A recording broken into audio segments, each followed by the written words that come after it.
బంధకములలో పడి ఉండియు నిరీక్షణ గలవారలారా మీ కోటను మరలా ప్రవేశించుడి, రెండంతలుగా మీకు మేలు చేసేదనని నేడు నేను మీకు తెలియజేయుచున్నాను. దేవునికి మహిమ కలుగును గాక. నేడు నేను మీకు తెలియజేయుచున్నాను.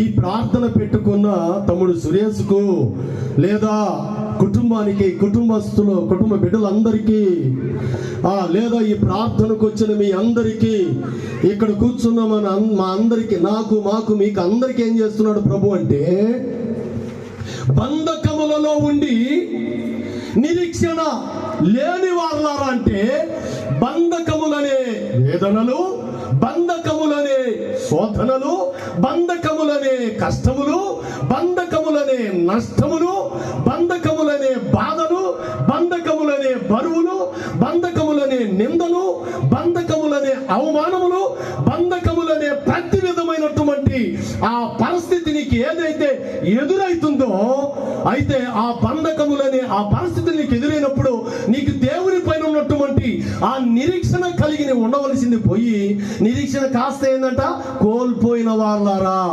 నిరీక్షణ లేని వారులారా, నిరీక్షణ పోగొట్టుకున్న వారులారా, మీతో మరలా నేను మాట్లాడుతున్నాను, మీతో నేను మరలా ముచ్చటిస్తున్నాను, మీతో మరలా నేను నా దాసుల ద్వారా, నా వాక్యం ద్వారా మాట్లాడుతున్నాను.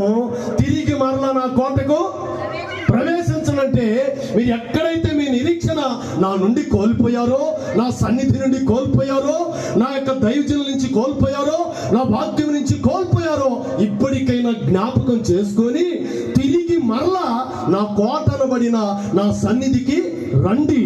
నా దైవజనులు చెప్పిన మాట, వారి నోట ఉండే ప్రతి మాట నీకు ఆశీర్వాద బాటగా ఉండినట్లుగా దానిని వినండి. వాక్యమును నిర్లక్ష్యంగా విని కోల్పోయిన నష్టము కన్నా మరి నిరీక్షణగా విని దానిని పొందండి. ఇదిగో నేను రెండంతల మేలు మీకు చేయబోతున్నాను. దేవునికి మహిమ కలుగును గాక.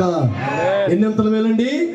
రెండంతల మేలు మీకు నేను చేయబోతున్నానని దేవుడు ఈ దినాన మాట్లాడుతున్నాడు. దేవునికి మహిమ కలుగును గాక.